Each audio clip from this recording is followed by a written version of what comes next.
Alright, what's up, y'all? We're back, and, yeah, don't adjust your screens, and, of course, definitely keep in mind this absolutely isn't real. It's just, something that I found on Twitter that was real funny, and I had to actually bring this up because, man, wow. The idea of this is just so wild to me. I don't know any other way to look at that. But I mean, let's think about that for a minute here. Paul George with Jimmy Butler and Bam Adebayo with the Miami Heat. That could be pretty interesting if that were to happen, and it's very possible because he is actually on the books for a player option this season, which I think he's going to be opting out and testing the waters, look to see what kind of money he can get. I would like to think that it's still geared to where he would stay with the Clippers, but this actually would be pretty interesting, and I do think there has been some speculation of this possibly happening before.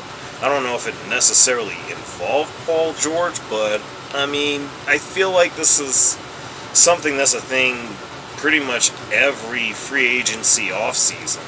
You know, we got all these big fantasy what-if ideas, you know.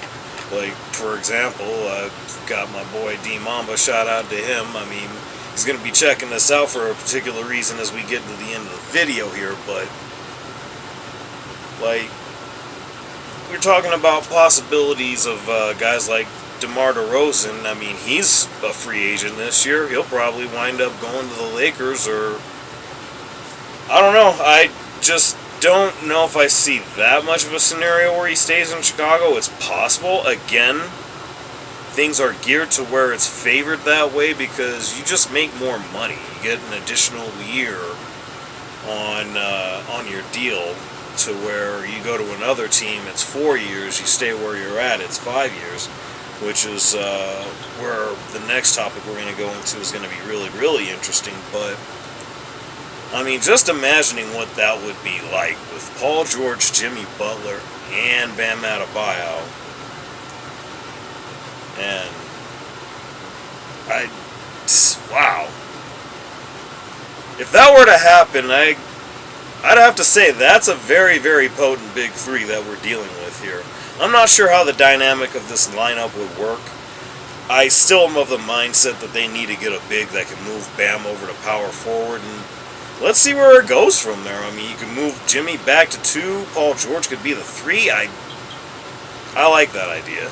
At least for the Miami Heat, I like that idea, and that's coming from a Bulls fan. But that being said, we're going to move along into the Eastern Conference still with the Indiana Pacers, and they've re-signed Pascal Siakam to a 5-year, I believe it is, yes, 5-year, $189.5 million supermax. Oh, excuse me, it is a 4-year. Okay, so he's staying with the Pacers, but it's a 4-year deal. I thought those were still 5-year deals. Maybe something changed in that one that I missed, but either way, they're bringing him back, and I think this is going to be a really good thing because him and Miles Turner are in the same front court, going, or with them having had an off-season together as a front court for the Indiana Pacers, throw in Aaron Nesmith, you know, and you've got one of the tougher front courts in the league. Now, whether or not this fortifies or solidifies them enough to where they would actually beat the Celtics at this point, that's really hard to say. It's just going to depend on how they come out. It's also going to depend on how everything comes together for the Celtics. Porzingis is still on for at least another year, as I understand. Drew Holiday is still on for another year, so I would think that it's pretty fair to say that anything regarding the championship is likely still going to go through Boston, at least as constructed right now.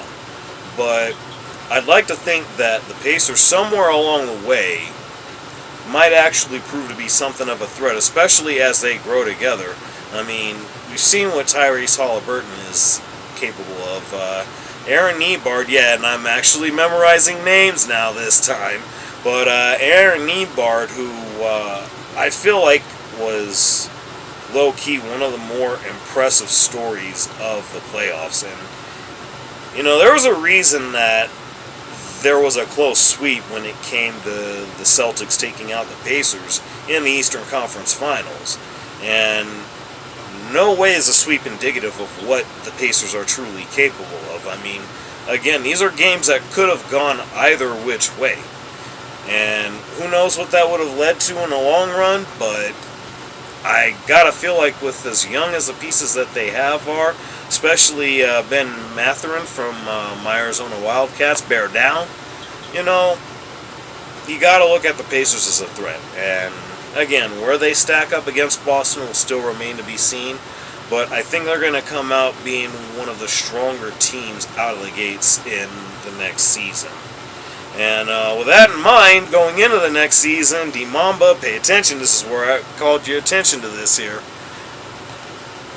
Of course, the news broke this morning. Monty Williams was fired from the Detroit Pistons. Now, a lot of you have heard about it by now, and I'm sure people have already talked about it. Hell, I heard about it probably as I was making my way making my way to work. Wow, easy for me to say, but anyway. The first thing that popped into my mind is the Lakers need to jump on this. Like, not now, but right now. Like, this is the kind of thing also where, wildly enough, you don't really want to be too big on coach firings, or firings of any kind for that matter. I mean, just with the way that the economy has been, well, let me not get into that political shit, but y'all know where I'm going with that part of it. Now, of course, in this particular case, this is one scenario where I feel like, if not for the true professional that Monty Williams has been, we are every bit of that short of seeing something along the lines of what we saw when Antonio Brown was granted his release from the, I believe they were still the Oakland Raiders. I'm not sure if they had moved to Vegas yet, but he had gotten released from the Raiders. And the first thing he did, and of course there's video of this, he ran right out, jumped right into his pool in his backyard. I mean, he couldn't be any happier about that one. Kind of feel like a lot of people feel that's how Monty Williams should be feeling right now. But maybe not so much just because that he's getting out of Detroit. I mean, again, I feel like there's a really, really huge opportunity here, especially for Jeannie Buss, John Palinka. Oh my goodness. I'm going to just say Rob Palinka. There we go. Rob Palinka. I don't know where John came from, but between Jeannie and Rob, they need to start making something happen. I'm not real sure how serious the whole thing with J.J. Redick ever was, or is, especially given that there was an offer made to UConn head coach Dan Hurley, who actually turned the Lakers down for a 6-year, $70 million offer. Now, my question is that the offer that they're going to make to Monty Williams? Because I got to imagine that he's probably not going to be too happy about hearing that sort of thing, at least for what everything is entailing with that sort of job. But at the end of the day, if this is something that could go down one way or another, I think you have a really good hand-in-glove fit. He'll be able to do a lot of good things with both AD and LeBron and any of the incoming pieces. And I gotta say, this would be nothing but a good thing for Lakers Nation. Especially with the Celtics now having Banner 18 on the verge of being raised this October. Sorry, y'all. My apologies, D, but, you know, I mean, like we talked about, it is what it is. I would say this would be a great move in countering that. But I guess time will only tell. We'll see what the Lakers brass decides to do. I mean, should they make this move? I think it's a no-brainer. But y'all know what it is. Let me know what y'all think. Like, share, subscribe if y'all new. I appreciate y'all rocking with me, and I'm gonna get at y'all.